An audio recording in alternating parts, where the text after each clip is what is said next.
सभी प्रेमी भाई बहनों ने बहुत प्रेम से आज के इस दिन का आयोजन किया।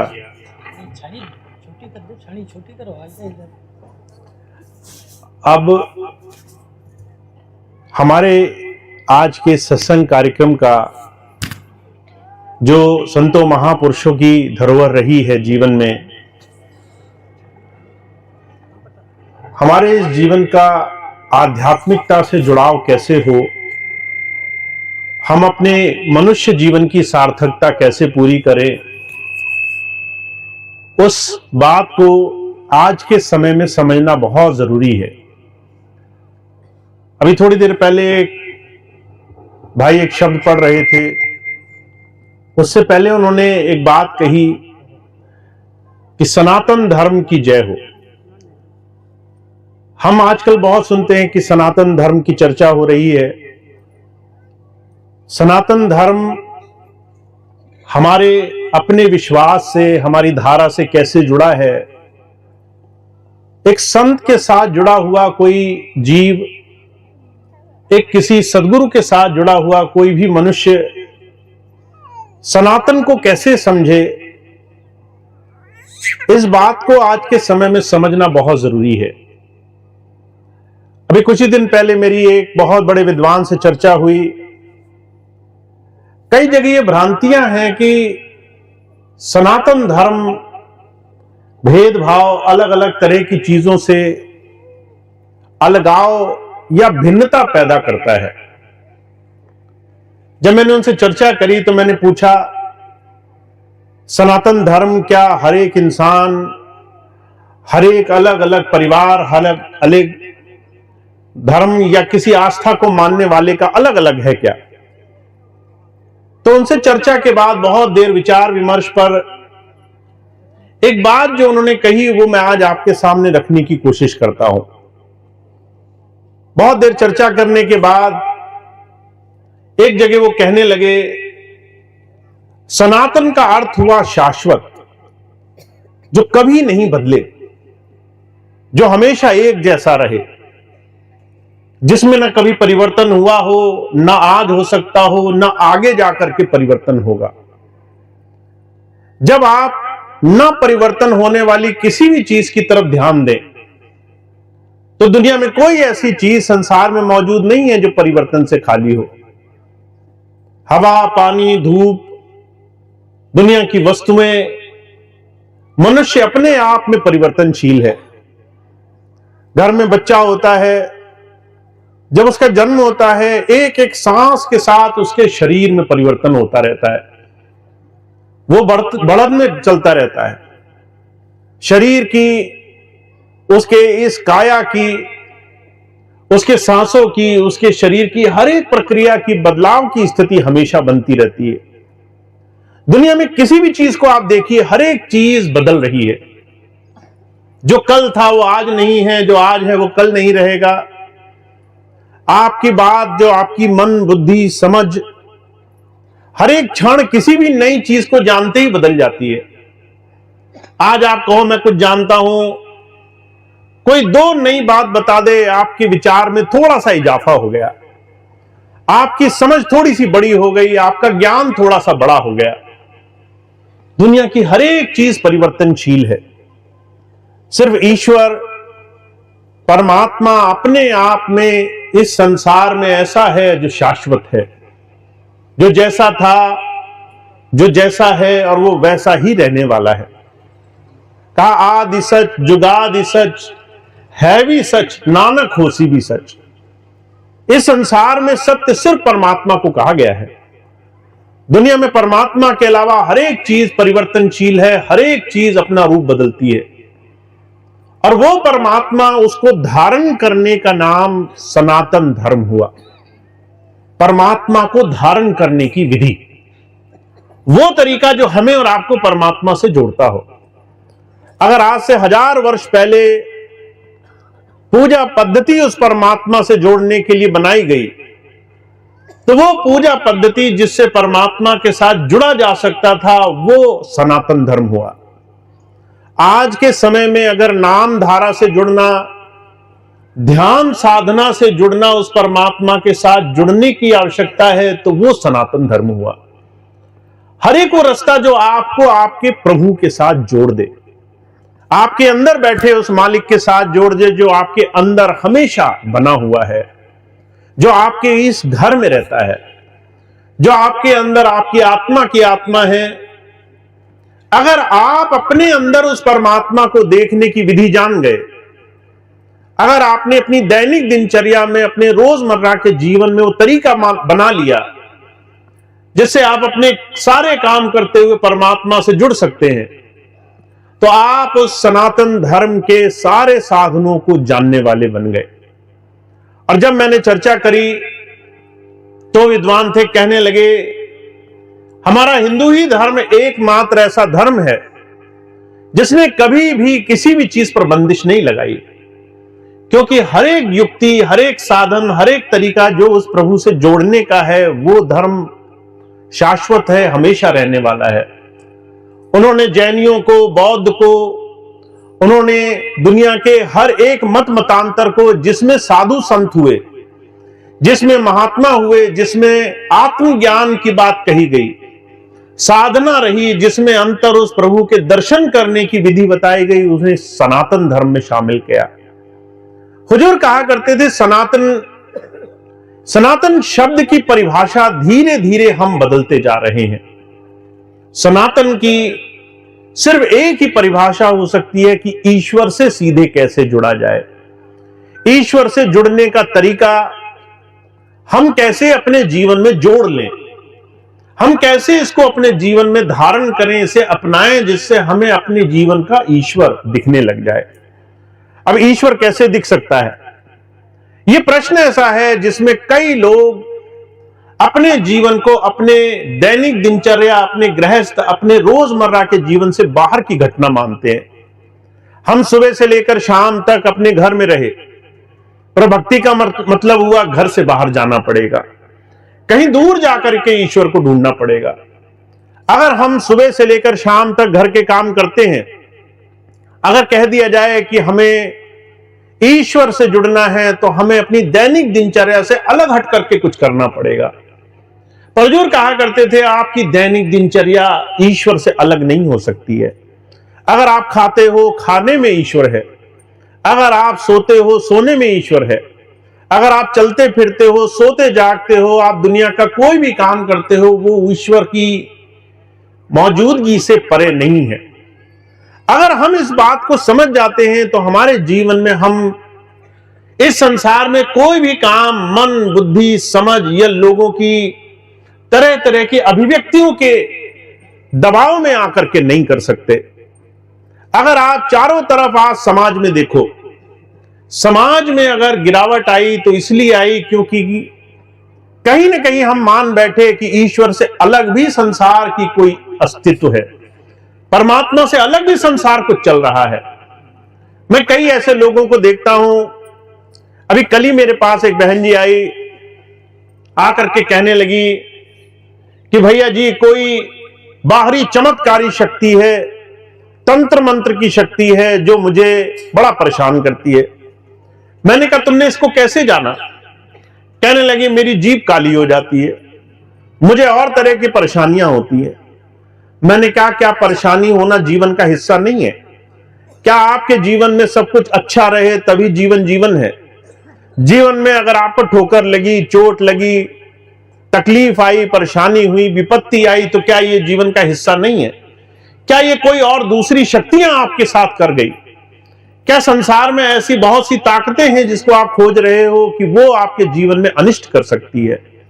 ऐसी समझ जब संसार में फैल जाती है कि हम कहते हैं परमात्मा से अलग भी संसार का कोई अस्तित्व हो सकता है, तब जाकर के इंसान संसार में भिन्नता, भेदभाव बनाता है, तब अपने आप को उस परमात्मा की भक्ति से अलग मानता है।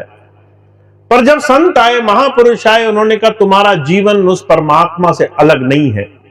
परमात्मा तुम्हारे जीवन के हर एक अंग, जीवन के हर एक हिस्से में, हर एक कर्म में, हर एक क्रिया में, दुनिया की हर एक विभक्ति में शामिल है। अगर तुम उस परमात्मा को देखना चाहते हो, तो तुम्हें अपने जीवन में अपने कामों को समझना पड़ेगा, तुम्हारे कर्तव्य को समझना पड़ेगा। तुम्हें अपने जीवन में आप जो भी सुबह से लेकर शाम कर रहे हो, वो किस मनोवृत्ति से कर रहे हो, इस बात को समझना पड़ेगा। अब इस लिहाज से अगर देखा जाए तो संतों महापुरुषों ने भक्ति को, साधना को हमारे जीवन का सबसे आसान विषय बना दिया है। आप जो कर रहे हो वही भक्ति है, उसी में भक्ति का रास्ता छुपा हुआ है। अगर सुबह से लेकर शाम तक आपकी जिम्मेदारी आपके घर का पालन पोषण करना है, उसी पालन पोषण करने की युक्ति में आपको उस प्रभु के साथ जुड़ने का तरीका मिलेगा। आपको घर छोड़ने की आवश्यकता नहीं है, आपको काम छोड़ने की आवश्यकता नहीं है। अभी मुझे एक भाई मिले, जब मैंने कहा कि आपके गांव में सत्संग कम होता है, सत्संग किया करो, कहने लगे लोग बड़ा उपहास उड़ाते हैं कि सत्संग, ध्यान, भजन, साधना ये तो बुढ़ापे का काम है।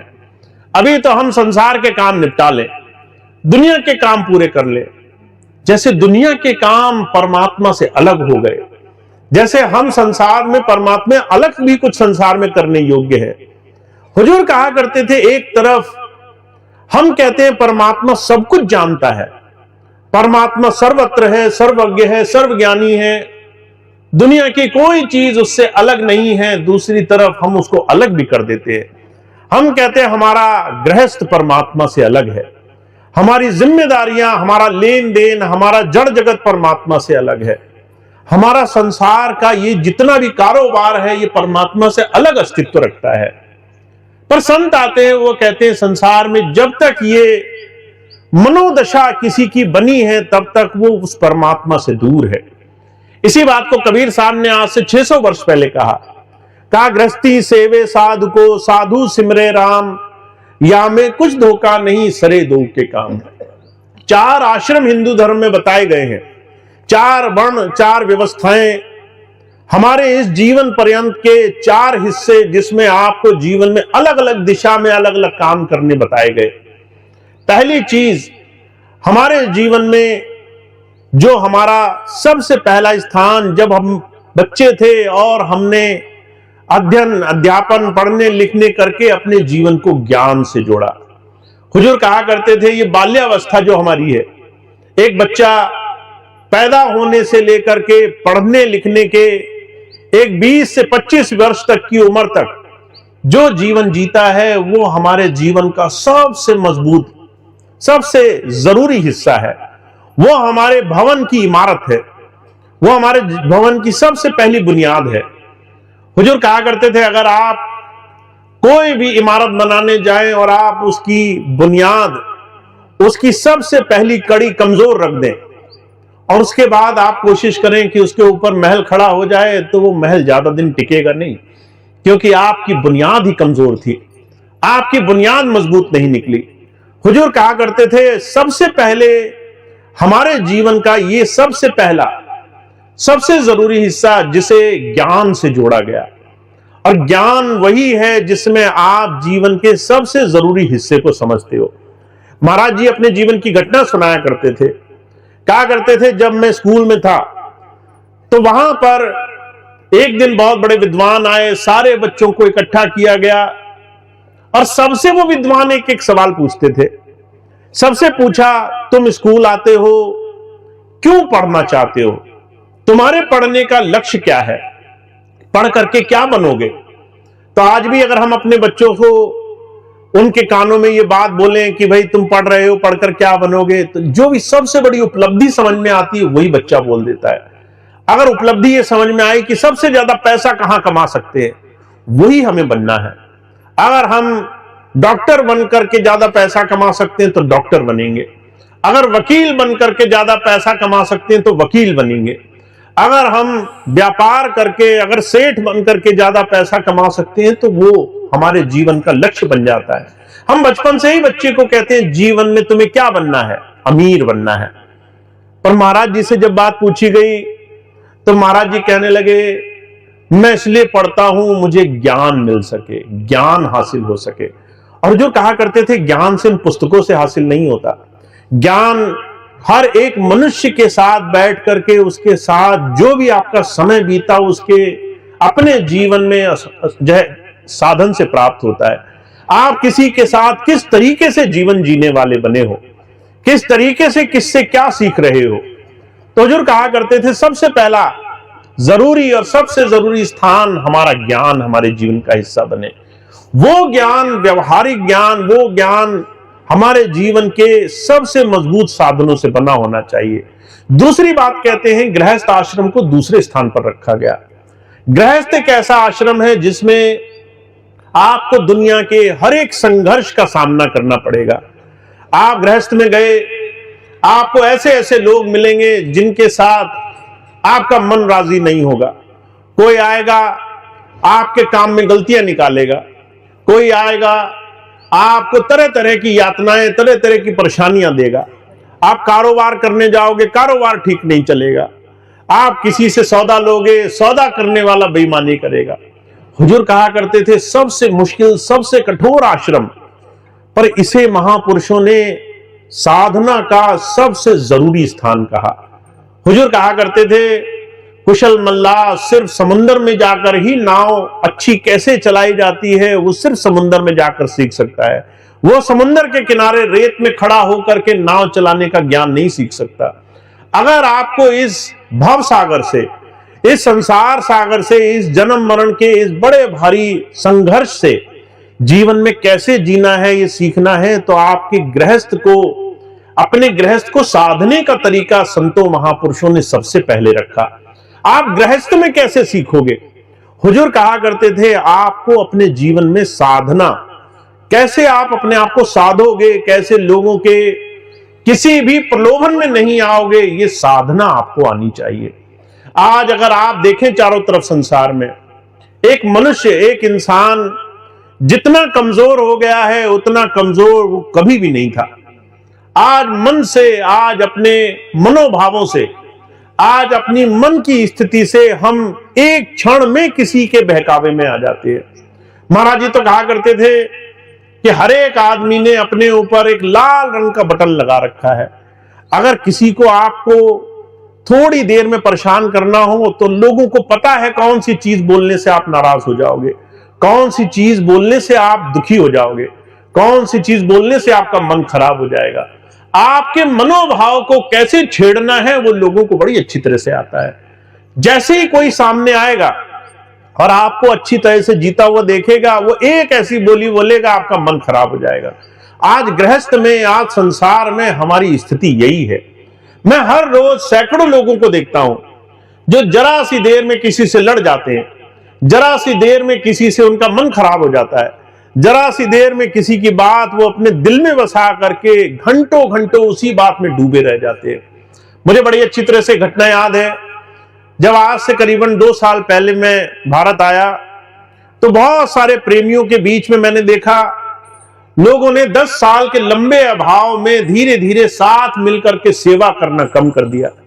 तो मैंने सबको बुलाया, मैंने कहा आप सबको साथ मिलकर के सेवा के काम में हाथ बटाना चाहिए। स्वामी जी का एक ही मिशन रहा, मानव सेवा प्रभु भक्ति है। आपको सेवा सबसे ऊपर रखनी चाहिए। तो बहुत से भाई बहन इकट्ठे थे, एक कहने लगा कि सेवा में मुझे कोई परहेज नहीं है, पर मैं दूसरे सेवादार के साथ मिल करके सेवा नहीं कर सकता। मैंने कहा ऐसा क्यों? कहने लगे ये मेरे पीठ पीछे बड़ी बुराई करता है, बड़ा उल्टा सीधा बोलता है, बड़ी खामियां निकालता है, बड़े मेरे खिलाफ बुरे बुरे शब्द बोलता है। ऐसा ही एक बार इसने मेरे लिए बुरा बोला तो वो बात दिल से जाती नहीं मेरे। मैंने कहा कितने दिन पुरानी बात हो गई? कहने लगे 5 साल पहले इसने मेरे लिए बड़ा बुरा बोला, लोगों में मेरा मन तब से खराब है। जब भी इसका चेहरा देखता हूं मन में वही बात याद आने लग जाती है। मैंने कहा उसके बाद ऐसा कुछ किया? कहने लगे नहीं, उसके बाद धीरे धीरे तो सुधार हो गया, पर वो बात मन से नहीं जाती। महाराज जी कहा करते थे 5 साल पुरानी एक घटना तुम्हारे आज के जीवन में भी तुम्हारे दुखों का कारण बनी हुई है। कारण क्या है? ये मन बहुत शैतान है। इस मन की गति को हम समझ नहीं पाए हैं, इस मन को साधना भी नहीं आया है। इसलिए कबीर साहब कहते हैं मन लोभी, मन लालची, मन चंचल, मन चोर, मन के चले मत चालिए, मन पलक पलक कछु और। ये मन आपके अंदर एक ऐसा बैठा है जो आपको हर पल हर घड़ी साधना है। इस मन को आप कैसे जियोगे इसका तरीका आपको सीखना है। तो महाराज जी कहा करते थे हमारे और आपके जीवन में अगर किसी को हमें परेशान करना हो तो उसे हमारे मन से छेड़छाड़ करनी पड़ती है, हमारे मन के विरुद्ध जो हमें अच्छा नहीं लगता, बस वो एक छोटी सी चीज कहनी होती है और हम अपने आपे से बाहर हो जाते हैं। हुजूर कहा करते थे, अगर ऐसी हमारी गति है, अगर ऐसा हमारा जीवन है, अगर ऐसा शरीर लेकर हम घूम रहे हैं, तो हम अपने नियंत्रण में नहीं रहे, हम दूसरे के काबू में हैं, दूसरे के वश में हैं, दूसरा हमें अपने बस में करके चलता है। वो जब चाहे हमें हमारी साधारण जीवन से जरा सी देर में हटा करके हमें गलत दिशा में ले जा सकता है। तो हुजूर कहा करते थे, गृहस्थ साधने का विषय है, इस साधने की कला को आप कभी बाहर नहीं कर पाओगे। अगर आप शरीर को अच्छा खिलाओ पिलाओ, शरीर को अच्छे कपड़े दो, शरीर को अच्छे अच्छे साधन दो, तरीके दो, पर आपके मन के अंदर की जो भी गति है उसको आप धीरे धीरे सरल न करो, इस मन को साधना न शुरू करो, तब तक आप अपने इस जीवन को नहीं साध सकते। तो हुजूर कहा करते थे, सच्चा सनातन आज के समय में क्या है?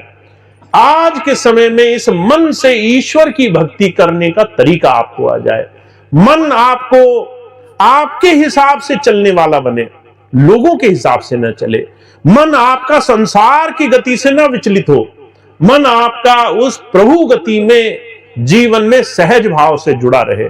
और यह चीज आप कैसे कर सकते हो? महात्मा बुद्ध के जीवन की बहुत सुंदर घटना आती है। महात्मा बुद्ध जब उन्होंने अंतर्ज्ञान पा लिया तो वो सभी को ये बात समझाया करते थे कि कैसे आपको जीवन में आत्मज्ञान पाना है, आत्मज्ञान ही कैसे जीवन की सबसे बड़ी कुंजी है। बाहर संसार की जितनी चीजें हैं वो क्षणिक हैं, हर दिन बदल रही हैं।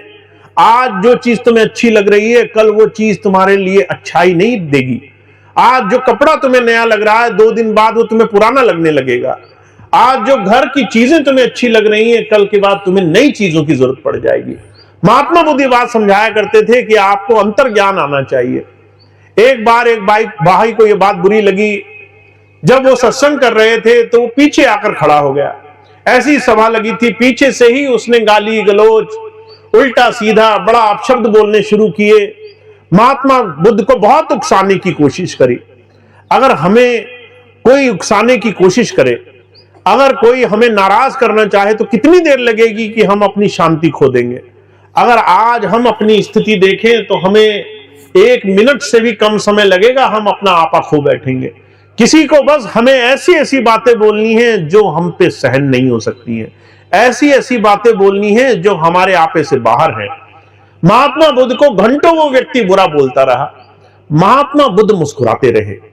ये बात देख करके जो आदमी बाहर से आया जिसने अपशब्द बोले, उसको बड़ा आश्चर्य हुआ। कहने लगा, ये साधारण बात नहीं है। किसी को अगर कोई बुरा बोले और वो नाराज ना हो, गुस्सा ना हो, क्रोध में ना आ जाए, ये साधारण बात नहीं है।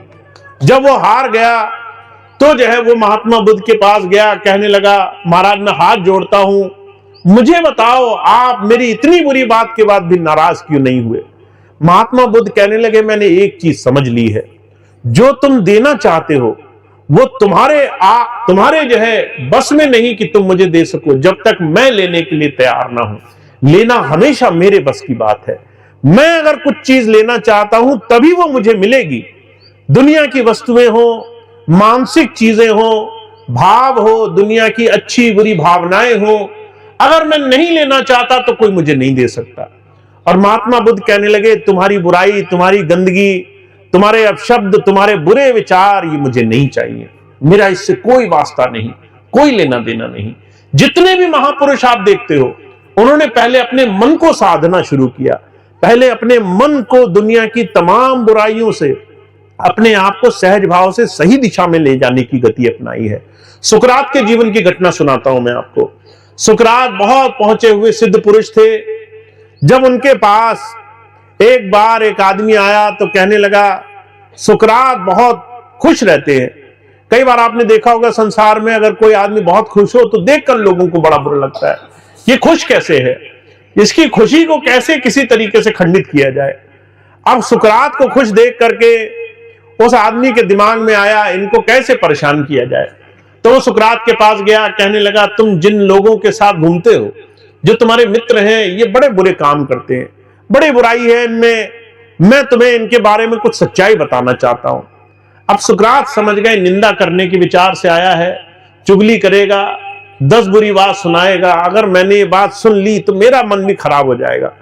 तो सुकरात कहने लगे तुम्हारी बात सुनने से पहले मेरे 3 सवाल हैं, मेरे 3 सवाल का जवाब दो। अब उसके पास कोई चारा नहीं बचा, कहने लगा बोलो कौन से 3 सवाल हैं। सुकरात ने कहा पहली बात, जिस मित्र के बारे में तुम बुरा बोलना चाहते हो, क्या वो बात तुम्हारी आंखों देखी है? क्या तुमने खुद उस बात को देखा है? तो वो कहने लगा नहीं, मैंने खुद तो नहीं देखा। दूसरा सवाल सुकरात ने पूछा, क्या वो बात मेरे मित्र की अच्छी बातों में से एक है? कुछ बड़ाई करना चाहते हो तुम? कहने लगे नहीं, खराब बात है, बुरी बात है, अच्छी बात तो नहीं है। तीसरी बात सुकरात ने पूछी, क्या इस बात को सुनने के बाद मेरी मित्रता बनी रहेगी? मैं दोस्त बना रहूंगा अपने मित्र का? तो वो कहने लगे हो सकता है दोस्ती टूट जाए, हो सकता है मन में खटास आ जाए, मित्रता खराब हो जाए। तो ये बात सुनकर सुकरात उल्टे पैर चलने लगे, कहने लगे मुझे तुम्हारी बात नहीं सुननी। अब ये बात सुन करके उसे बड़ा आश्चर्य हुआ, ना मेरी बात सुनी, ना मेरे को बोलने का अवसर दिया। जब जो है उन्होंने पूछा ऐसा क्या मैंने बोल दिया? सुकरात कहने लगे ना आंखों देखी है, ना इस बात में अच्छाई है, ना इस बात से मेरी दोस्ती बनी रहेगी। जब मेरा ही सारा नुकसान है और इस बात में तुम्हारा कोई अनुभव ही नहीं है, तो इस बात को सुनकर मैं क्यों अपना समय बर्बाद करूं? संत आते हैं, पहले अपने जीवन का आकलन करते हैं, कहते भाई तुम्हें अपने जीवन को पहले बचाना पड़ेगा। अगर तुम अपने जीवन को बाहर के जहर से बचाओगे नहीं, अगर अपने जीवन को बाहर की संगत से नहीं बचाओगे, कुसंगत से नहीं बचोगे, बुरी आदतों से नहीं बचोगे, अपने जीवन का सुधार नहीं करोगे, तब तक तुम्हें ईश्वर की भक्ति नहीं मिलेगी, तब तक तुम्हें ईश्वर तुम्हारे अंदर नहीं मिलेगा। जब संत आते हैं ये बात भली भांति जानते हैं और वो कहते हैं तुम्हें अपने जीवन का सुधार बड़ा जरूरी है। इसलिए मुझे याद है स्वामी जी जब नाम दिया करते थे तो 3 चीजें कहा करते थे। नाम देने की 3 शर्तें दिया करते थे। पहली शर्त क्या होती थी? शुद्धता का नियम अपना कर रखना। शुद्धता का नियम क्या कहता है? तुम्हारा आहार और तुम्हारा विहार शुद्ध होना चाहिए।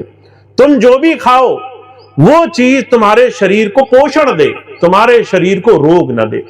अगर तुमने मांसाहार किया तो मनोवृत्ति बिगड़ेगी, अगर तुमने शराब पी तो तुम्हारी संगत और तुम्हारा शरीर बिगड़ेगा, अगर तुमने किसी और तरीके के अमद पदार्थ खाए तो तुम्हारे शरीर के अंदर साधना की बजाय तुम्हारे जीवन बुराई की तरफ जाने लगेगा। पर सिर्फ आहार नहीं, तुम्हें विहार भी शुद्ध रखना है। तुम्हारे कानों से जो चीजें तुम्हारे अंदर आएंगी वो भी तुम्हें तौलना मोलना है। तुम्हें यह भी देखना है कि हर बुरी बात तुम्हारे कानों का हिस्सा न बने, हर बुरी बात तुम्हारे आत्मा, तुम्हारी मन सोच विचार का हिस्सा न बने। आज हम देखते हैं जिसे देखो जहां देखो बैठ करके घर घर की चर्चाएं कर रहा है। हुजूर कहा करते थे तुम्हें लगता होगा तुम असर से खाली हो, पर जब भी तुम्हारे कानों में कोई भी अच्छी या बुरी बात आएगी वो आत्मा पर संस्कार डाले बगैर वापस नहीं जाएगी। अगर तुमने किसी की बुरी सुन ली तो वो तुम बैठे बिठाए उसकी बुराई के पात्र बन गए। अगर तुमने किसी की गलत चीज सुन ली तो वो बैठे बिठाए तुम्हारे मन, आत्मा, सोच विचार का हिस्सा बन जाएगी। तो पहली बात स्वामी जी ने कही शुद्धता रखना, आहार में भी और विचार में भी। तुम्हारा जीवन संयमित होना चाहिए। तुम्हें अपने जीवन को साधना है तो तुम्हें अपने जीवन में बुराइयों से अपने आप को बचाना होगा। अब इस चीज को वो दूसरी तरह समझाया करते थे। कहा करते थे कोई आदमी सड़क से जा रहा है, सामने अनदेखे उसका पैर कीचड़ में चला गया, कीचड़ में चला गया, उसने देखा नहीं, नजरअंदाज हो गया, गंदगी लग गई, उसे बड़ा बुरा लगा। ये उसका दोष नहीं था, उसने देखा नहीं कीचड़ वहां था, पर अगले दिन वो फिर उसी रास्ते से जा रहा है, उसे मालूम है यहां सामने कीचड़ है, और उसके बाद भी वो उसी कीचड़ में गिर गया। स्वामी जी कहा करते थे एक बार अगर कोई चीज हो जाए उसकी तो माफी है, पर अगर जानबूझकर बार बार वही चीज होती रहे तो फिर वो आदत कहलाती है। और अगर कोई चीज तुम्हारी आदत का हिस्सा बन गई तो तुम सिर्फ सोचने मात्र से उससे अलग नहीं हो पाओगे। तुम्हें संयम धारण करना पड़ेगा, तुम्हें व्रत और संकल्प धारण करना पड़ेगा, अपने जीवन को मोड़ने के लिए साधना करनी पड़ेगी। दूसरी चीज स्वामी जी कहा करते थे अगर तुम चाहते हो तुम्हारा जीवन अच्छा हो जाए, निरंतरता का नियम अपनाना। कोई चीज एक दिन करने से काम नहीं बनेगा। अगर कोई शिल्पकार है जिसे मूर्ति बनाने का काम दे दिया जाए, अभी अयोध्या में रामलला की मूर्ति स्थापित हुई, एक चित्रकार को मूर्ति बनाने का काम दिया गया, एक बहुत बड़ा पाषाण, एक बहुत बड़ा पत्थर वो लेकर आया, उसने रोज दिन रात काम किया। स्वामी जी कहा करते थे, तुम अगर शिल्पकार से, मूर्ति बनाने वाले से कहो कि एक ही छेनी हथौड़ी के वार से मूर्ति बन जानी चाहिए, तो मूर्तिकार बहुत हंसेगा तुम पर। वो कहेगा एक छेनी हथौड़ी के वार से तो पत्थर टूटता भी नहीं, पत्थर में जरा सी खरोंच तक नहीं लगती। ऐसे सैकड़ों प्रहार करने पड़ते हैं, हर रोज करने पड़ते हैं। धीरे धीरे धीरे धीरे जब आप थोड़ा थोड़ा पत्थर तोड़ते हो तब उसमें आकार आने लगता है, जब उसे तराशते हो तब उसमें से मूर्ति निकलनी शुरू होती है, जब धीरे धीरे आप उसमें अपनी जान फूंक देते हो तब जाकर के उसमें से प्रतिमा निकल कर आती है। जब एक मूर्तिकार को धीरे धीरे लगातार प्रयास करना पड़ा तो तुम्हें एक दिन में कैसे फायदा हो जाएगा? तुमने नाम लिया, एक दिन भजन किया, 10 दिन तुम भूले रहे, कैसे फायदा हो जाएगा?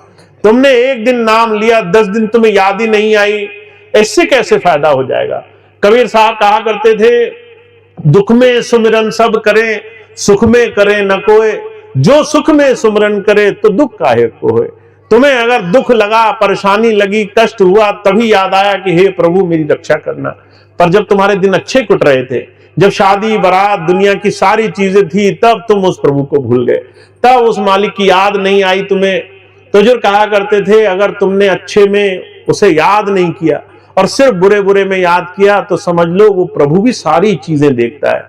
वो देखता है कि ये तो मतलब की भक्ति हो गई, ये तो मतलब का लेना देना हो गया, अगर इसको जरूरत पड़ेगी तभी ये मेरे पास आएगा, अगर जरूरत नहीं होगी तो ये मेरे पास नहीं आएगा। तो ऐसी मतलब की भक्ति पे वो प्रभु राजी नहीं होता। वो कहता है तुम्हें समरस बनना पड़ेगा, अच्छे और बुरे में एक तरह से उसे प्रेम करना पड़ेगा। तो इसलिए स्वामी जी कहा करते थे, निरंतरता का नियम ध्यान रखना। अगर तुमने आज किया तो कल भी करना, अगर कल किया तो उसके अगले दिन भी करना। बार बार अच्छे और बुरे से अपने जीवन में प्रभु भक्ति को मत तौलना। अगर तुमने पौधा लगाया और हर रोज जड़ उखाड़ कर देखने की कोशिश करी कि जमा कि नहीं जमा, तो जो है वो पौधा जमेगा नहीं, वो सूख करके ढेर हो जाएगा। इसीलिए तुम्हें हर रोज अपने मालिक की याद में उतनी ही प्रेम भाव से समय देना है। तीसरी चीज स्वामी जी कहा करते थे, सबसे जरूरी चीज, पात्रता का नियम याद रखना। अगर तुम पात्र रहे तो तुम्हारे जीवन में तुम्हें सब कुछ मिलता रहेगा। अब बड़ी सुंदर इस बात की स्वामी जी बाहरी जीवन से जब समीक्षा किया करते थे। अगर हम गृहस्थ में हैं, हमारे घर में कोई छोटा बच्चा है, तो हम छोटे बच्चे को सिखाना चाहते हैं। जब सिखाना चाहते हैं तो हम उसको पुरस्कृत भी करते हैं। अगर बच्चा हमारी बात मान जाए तो हम उसे गोद में उठा लेंगे, उसे प्यार करेंगे। अगर जो है वो हमारी बात मान जाए तो हम उसे खाने को अच्छा देंगे। अगर जो है वो हमारी बात मान जाए तो उसकी पीठ थपथपाएंगे, उसको और स्नेह करेंगे। पर अगर वही बच्चा 2 बार बात न माने, 3 बार बात न माने, तो भी क्या उतना ही प्रेम करेंगे? हुजूर कहा करते थे, तब तो माता पिता को भी गुस्सा आ जाता है। एक समय के बाद वो भी कहते हैं कि इसको ठीक करना पड़ेगा, इसको जो है सही तरीका सिखाना पड़ेगा। पात्र होना बड़ा जरूरी है। अगर पात्र नहीं हो तो हम ही अपने बच्चों को प्रेम और स्नेह में थोड़ा सा सख्ती ले आते हैं। हुजूर कहा करते थे, अगर तुम उस प्रभु के लिए पात्र नहीं रहे तो सोच कर देखो, वो तुम्हारे जीवन में तुम्हें कई बार ऐसे ऐसे स्थान पर डाल देता है जहां पर तुम्हें मजबूरन उसे याद करना पड़ जाए। तो ऐसी स्थिति में जाने से अच्छा है हम हर रोज उसके लिए अच्छे और नेक बनने का प्रयास करें। इसे आध्यात्मिकता का सार कह दिया गया। का परहित सरिस धर्म नहीं भाई, पर पीड़ा सम नहीं अधमाई। जीवन ऐसा बनाओ कि पर पीड़ा का कारण न बनना, और परहित हो सके जीवन में तो उस परहित से कभी पीछे मत हटना। कुछ अच्छाई कर सको तो जीवन में पीछे मत जाना, और दूसरे को पीड़ा होती हो तो उस पीड़ा से बचने का तरीका ढूंढ लेना। अपने से किसी का दर्द, किसी को कष्ट हो रहा हो तो उस कष्ट से बचने का तरीका ढूंढ लेना। इसलिए हुजूर बड़ा सुंदर एक बात कहते हैं जीवन को हमें आसान बनाना पड़ता है, जीवन को ऐसा सहज बनाना पड़ता है जिसमें हम उस मालिक की भक्ति कर सकें। मुझे बड़ी अच्छी तरह से याद है, स्वामी जी के पास एक बूढ़ी माता गई, कहने लगे, स्वामी जी पूरी उम्र गुजर गई, सुख नहीं मिला मुझे। जो छोटे बच्चे थे उन्होंने बात नहीं मानी, बड़े होकर मन मर्जी करने लगे, पति ने नहीं मानी, बहू बेटियों ने नहीं मानी। मैं चाहती हूं मुझे दूसरा अच्छा जीवन मिले, इसके बाद जब दूसरा जीवन मिले तो बहुत अच्छा जीवन मिले जिसमें सुख ही सुख हो। स्वामी जी बहुत हंसे, कहने लगे, जो जीवन अभी मिला है क्या वो अच्छा नहीं है? क्या इस जीवन को तुम अभी सुख में नहीं बना सकती हो? सुख में बनाने का तरीका ढूंढना पड़ता है। सुख कहीं ऊपर से बने बनाए नहीं आते। तुम्हें अपने जीवन में कुछ ऐसे काम करने पड़ते हैं जिससे जीवन सुखमय हो जाए। और वो सुखमय बनाने का तरीका क्या है? तुलसी जी महाराज ने एक बहुत सुंदर बात कही है। कहा, वर्षीकरण एक मंत्र है, तजदे वचन कठोर, तुलसी मीठे वचन से सुख उपजे चौओर। तुम्हें अगर कड़वी भी बात कहनी है ना तो थोड़ा मिठास से बोला करो। तुम्हें अगर कोई खराब बात भी कहनी है तो थोड़ा इस तरह से बोलो दूसरे को कड़वी बात ना लगे। ये कहते हैं वर्षीकरण मंत्र है, वश में करने वाला मंत्र। अगर तुमने वर्षीकरण मंत्र सीख लिया तो तुम्हें संसार में कोई ऐसा नहीं है जो तुम्हारा दुश्मन बनकर रहना चाहेगा। सब तुम्हारे मित्र होना चाहेंगे। सब कहेंगे कि इस इंसान से तो हमें बड़ी मित्रता करनी है। पर तुम अगर मीठी बात, अच्छी बात भी थोड़ा ताना मार कर कहोगे, अगर तुम अच्छी बात भी, मन में तुम्हारा इरादा अच्छा होगा, पर किसी को तुमने थोड़ा सा तेजी में कोई बात कह दी तो तुम्हारी अच्छी बात का असर भी गाली चला जाएगा, तुम्हारी अच्छी बात भी हाथ से निकल जाएगी। तो जो कहा करते थे जीवन को कैसे साधा जाए, ये संत हमें सिखाना चाहता है। इस जीवन को सहज बनाना है। आपका हर रोज आपकी भक्ति का कारण है। सुबह उठो और सुबह से लेकर रात तक ऐसा क्या करोगे जिससे आपका जीवन हर रोज शांति की तरफ चले, हर रोज सहजता की तरफ चले, हर रोज संसार की निर्बंधता की तरफ चले, लोग आपके साथ रहें और आपसे राजी रहें, खुश रहें। महाराज जी एक बड़ी सुंदर बात कहा करते थे, अगर कोई तुम्हारी तरफ आता हुआ उसकी आंखों में चमक दिखाई दे तो समझ लो तुमने जीवन में कुछ कमा लिया। और अगर कोई तुम्हारे पास आए और मन में यही सोचता रहे कि कब जो है इस इंसान से दूर होना पड़े, कब इस इंसान से दूरी बने, तो समझ लो तुमने वो एक छोटी सी चीज नहीं कमाई जिससे जीवन तुम्हारा धन्य हो जाना था। तो तुम्हें अपना जीवन ऐसा बनाना है, सुबह से लेकर शाम तक जो सहजता की तरफ चले, जो उस प्रभु की याद और संसार के बंधनों से थोड़ा आजादी की तरफ चले। तो जो कहा करते थे भक्ति किसी और चीज का नाम नहीं है, सनातन संसार में और बड़ी बड़ी चीजों का नाम नहीं है, अपने अंदर बैठे उस ईश्वर को खोज लेने का नाम है। और उस ईश्वर से जुड़ना बहुत आसान है अगर आप अपने जीवन में आसान जीवन बनाना शुरू कर दो, अपने जीवन को मुश्किल बनाना कम कर दो, थोड़ा सहजता से जीना शुरू कर दो। तो जो कहा करते थे एक बड़ी आसान सी युक्ति है, रोज सुबह उठो और अपने पूरे जीवन की, उस पूरे दिन के आने वाले कामों की चिंताएं अपने गुरु जी के चरणों में समर्पित कर दो। अगर तुमने चिंता करी ही नहीं, अगर तुम्हें पता है कि तुम्हारे सारे काम तो अपने आप हो जाने हैं, वो तो अपने आप मालिक करने वाला है, तुम्हें चिंता की अब आवश्यकता ही नहीं है, तो सोच कर देखो तुम कितना आनंद में रहोगे। तुम्हारा पूरा दिन चिंता ही नहीं रहेगी। तुम्हें पता है मेरे पास काम ही कुछ नहीं है, मुझे तो हर एक चीज में आनंद ढूंढना है। मुझे अगर मित्र मिल गया उसमें आनंद ढूंढना है, मुझे अगर प्रेमी मिल गया, माता पिता मिल गए, बच्चे मिल गए, कोई और स्नेह के साथ मिल गया, मुझे सिर्फ आनंद से उसके साथ समय गुजारना है। चिंता का विषय ही खत्म हो गया। चिंता तो मेरे गुरु जी ने ले रखी है। हुजूर कहा करते थे जिस दिन आप इस विचार से जीवन जीना शुरू करोगे उस दिन आप पाओगे आपके हर एक काम में प्रभु भक्ति शामिल होने लग जाएगी। उस दिन गुरु आपके अंदर आपको दिखाई देने लग जाएगा। गुरु अर्जुन देव जी महाराज ये बात कहा करते थे, जब उनसे पूछा गया कि गुरु अर्जुन देव जी महाराज तुम तो जो है बहुत अनुभवी हो, बहुत ज्ञानी हो, तो उन्होंने एक शब्द कहा गुरु गुरु गुरु कर मन मोर, गुरु बिना मैं नाही होर। मैं अब अपने अंदर जब झांक कर देखता हूं तो मुझे लगता है कि हर एक काम में गुरु कृपा है, नहीं तो मैं तो किसी से प्रेम से बोलने के योग्य भी नहीं था। वो कहते मैं किसी से मिलता हूं, काम करता हूं, लोगों के बीच में रहता हूं, बड़े से बड़े काम करता हूं, मैं देखता हूं मेरा गुरु वो काम पहले से पहले ही करके रखता है। मुझे सब जगह उस गुरु का वास दिखाई देता है। तो जो कहा करते थे ये सहज दृष्टि तुम्हारी तब बनेगी जब थोड़ा अपनी चिंताओं का बोझ अपने गुरु जी के आगे छोड़कर थोड़ा सहजता से जीवन जीना शुरू करोगे। इस जीवन को बड़े सहज भाव से जीना शुरू करोगे। इसलिए मुझे बड़ी अच्छी तरह से याद है, महाराज जी से एक बार पूछा गया, महाराज जी जीवन का उद्देश्य क्या है? महाराज जी कहने लगे जीवन ही उद्देश्य है। हर रोज ऐसा जियो जैसा कोई राजा अपने जीवन में हर दिन उस प्रभु की मौज मान करके जीता है कि मैं राजा हूं, मेरा काम है सिर्फ उस प्रभु के एक एक दया मेहर का गुणगान करना। तो आप बहुत भाग्यशाली हैं जिसको संत सदगुरु मिल जाता है, जिसको कोई प्रभु प्राप्ति योगी मिल जाता है। और थोड़ा सा हमारा विश्वास उस पर टिक जाए कि हमारी सारी चिंताओं का समाधान सिर्फ गुरु जी की एक दया दृष्टि में है। गुरु नानक देव जी महाराज ने कहा है, सब रोगन की औषधि नाम। तुम्हें ऐसा नाम मिला हुआ है, दुनिया के सारे रोगों की औषधि है। तुम्हारे सारे रोग बस उसी दिन मिटने लग जाएंगे जिस दिन तुम्हारा विश्वास अटूट हो जाएगा। तुम गुरु पर ऐसा विश्वास करोगे कि दुनिया की सारी चीजें, यहाँ के कष्ट, परेशानियां, सुख दुख, लेन देन, सारी चीजों की संभाल उस मालिक ने करनी है, मुझे बस सहज रहना है। अगर आप इस एक छोटे से विश्वास को दिल में बसा लो तो आप देखोगे कि आपकी चिंताओं के कारण खत्म हो जाएंगे। आपको छोटी बड़ी जितनी भी चिंताएं होती हैं, शरीर की, स्वास्थ्य की, लोगों की, लोग हमारे साथ बुरा कर जाएंगे, तंत्र मंत्र करेंगे, लोग हमारा दुर्भाग्य हमारे साथ बुरा कर जाएंगे, जितनी जितनी मन में बातें आती हैं, वो सारी चीजों का एक ही इलाज है कि आपके पास गुरु जी हैं, आपकी सारी चिंताएं उसकी हैं।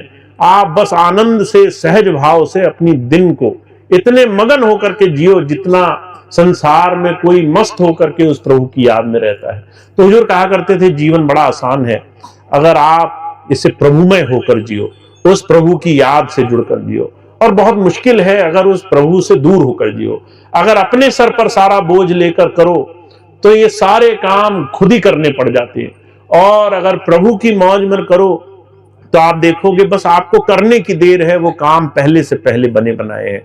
तो आपको जीवन ऐसा जीना है जिससे आपका चिंताओं का बोझ थोड़ा कम हो और उस प्रभु का चिंतन आपके जीवन में ज्यादा हो, उसकी याद ज्यादा हो, उसके ध्यान आपके जीवन का बड़ा हिस्सा हो। तो आप बहुत भाग्यशाली हैं, ऐसे जीवन जीने का मौका मिला है। एक एक सांस कीमती है, इस सांस को जितना आप गुरु की याद में लगा लोगे। बहुत से लोग मेरे पास आते हैं, कहते भैया जी हम ध्यान करते हैं, हमारा मन नहीं टिकता। मैं उनसे कहता हूं, तुम अभी सांसों को बर्बाद करते हो, तुम अपनी सांसों को खर्च करते हो, उसको जो है तुम्हें काटने का टाइम नहीं मिलता। अगर तुम सहज बन जाओ, चलते फिरते सिमरन करो, तुम घर में हो, खाना खा रहे हो, मन में इधर उधर की बातें मत करो, सिमरन करो। तुम खाना बना रहे हो, सिमरन करो। तुम चाय बना रहे हो, सिमरन करो। कोई खेती कर रहा है, कोई खेत पे बैठा है, कोई दुकान पे है, कोई गद्दी पे बैठा है, कोई दूसरे काम कर रहा है। दूसरे 10,000 काम करने से जिससे कोई लेना देना नहीं, आप उससे बचो और 5 नाम का सिमरन धीरे धीरे करना शुरू करो। पहले आप धीरे से करोगे, फिर धीरे धीरे वो आपके मन का, आपके सिमरन का हिस्सा बन जाएगा, और एक समय ऐसा आएगा कि आपका मन हमेशा सिमरन करता रहेगा। ऐसी अवस्था बनाने तक अगर आप थोड़ा थोड़ा समय अपनी सांसों के साथ बचाते चलो तो आप देखोगे कि आपका एक एक दिन दुनिया के काम ही भक्ति में शामिल होने लग जाएंगे। तो आपको तो सिर्फ एक छोटी सी चीज करनी है, आज जब घर जाओ तो कल का दिन कैसे गुजरेगा ये पहले से ही सोच लेना। कल का पहला दिन मैं कैसे गुजारूंगा, आज शाम को ही सोच लेना कि मैं कल सुबह पूरे दिन को गुरु जी को समर्पित कर दूंगा। फिर पूरे दिन में जहां भी चिंता आएगी मैं कहूंगा कि मेरे तो स्वामी जी हैं, मुझे क्या चिंता करनी है। तीसरी बात, खाली जहां 2 मिनट मिले मैंने 5 शब्द का सिमरन कर लेना है। 1 बार, 2 बार, 4 बार, 10 बार, जितनी बार भी हो सके। जब छूट गया छूट गया, जैसे ही याद आए फिर से शुरू कर देना है। अगर आप पहले से ही तैयारी करो कि मुझे बस एक दिन, कल का दिन कैसे बनाना है वो मैं सोच लेता हूं, तो आप देखोगे ऐसे एक एक दिन से। हुजूर कहा करते थे, करत करत अभ्यास जड़मत होत सुजान, रसरी आवत जाते सिल पर पड़त निशान। जैसे बूंद बूंद करके घड़ा भर जाता है, जैसे एक एक दिन करके नाम की कमाई हो जाती है, जैसे जो है आपके जीवन में एक छोटे से काम को हर रोज दोहराने से आपके गुरु में आस्था जमने लग जाएगी। कहते हैं ऐसे ही आप अपने जीवन में हर दिन का ध्यान रख करके गुरु से जुड़ सकते हो। तो काम तो बहुत आसान है, बहुत ज्यादा नहीं करना है, बस आज शाम से ही एक दिन का कैसे हमारा दिन कटेगा उस एक दिन का पहले से हिसाब पहले कर लेना है।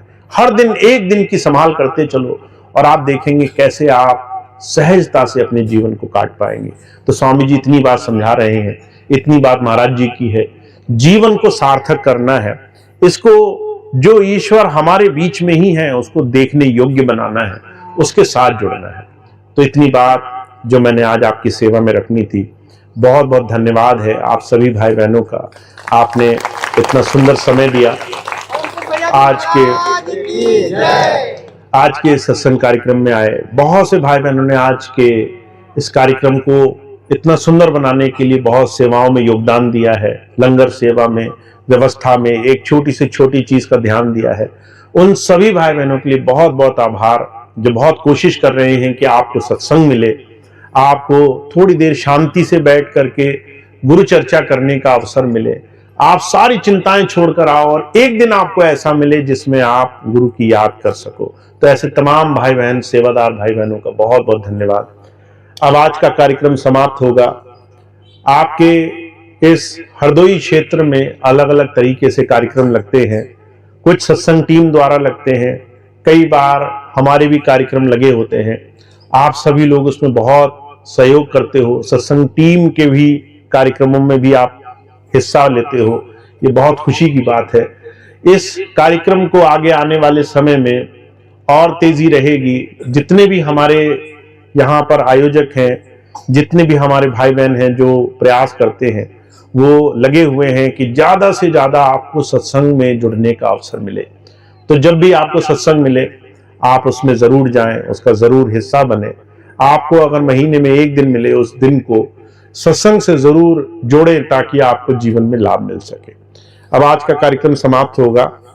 अब आज के बाद हम बरेली की तरफ चले जाएंगे और राजस्थान में, जैसा कि अभी थोड़ी देर पहले बताया भी गया था, 18-19 दिसंबर का कार्यक्रम राजस्थान में है, जो वहां पर भंडारे के रूप में मनाया जा रहा है। जो भी भाई बहन वहां जा रहे हैं या जाने का मन बना चुके हैं, वो सहर्ष, वो उनका स्वागत है, वो वहां पहुंचे और वहां की संगत, वहां के प्रेमियों के बीच में भी बैठ करके गुरु चर्चा का आनंद लेंगे। इसके बाद 2 कार्यक्रम और ऐसे हैं जो आपके आसपास लगे हैं। आपका जब हरदोई का सत्संग होता है तो यहाँ लखनऊ और कानपुर की संगत आती है हमेशा, क्योंकि ये एक परिवार है सत्संग का, एक ये समूह है जिसमें सब लोग प्रेम से सत्संग का हिस्सा बनते हैं। ऐसा ही एक प्रोग्राम कानपुर में लगा है 31 तारीख को। 31 दिसंबर जो इस वर्ष की आखिरी तारीख होगी, 31 दिसंबर को कानपुर में सत्संग लगा है। वहां का परिवार, सत्संगी बहन जी आई हुई हैं, उनके पास वहां पर कहाँ सत्संग होना है उसका पता, सारी चीजें हैं, एक पैम्फलेट छपवाया है उन्होंने। तो जो भी भाई बहन वहां जाने के इच्छुक होंगे, 31 दिसंबर का वो कार्यक्रम है, वो भाई राम प्रताप जी से पूछ सकेंगे और वहां कार्यक्रम में पहुंच सकेंगे। 1 जनवरी का अगले वर्ष की पहली तिथि, पहली तारीख का सत्संग लखनऊ विक्रमनगर आश्रम में होना तय हुआ है। स्वामी जी हमेशा 1 जनवरी को सत्संग किया करते थे। साल की शुरुआत जो पाश्चात्य सभ्यता का ही दिन है, पर 1 जनवरी को स्वामी जी लखनऊ में आश्रम में सत्संग किया करते थे। वो सत्संग का कार्यक्रम इस साल से शुरू होगा। तो 1 जनवरी का कार्यक्रम जो भी भाई बहन उसका हिस्सा बनना चाहें, लखनऊ विक्रमनगर आश्रम जहां स्वामी जी हमेशा सत्संग करते थे, वहां 1 जनवरी को एक कार्यक्रम होगा, आप उसका भी हिस्सा बन सकते हैं।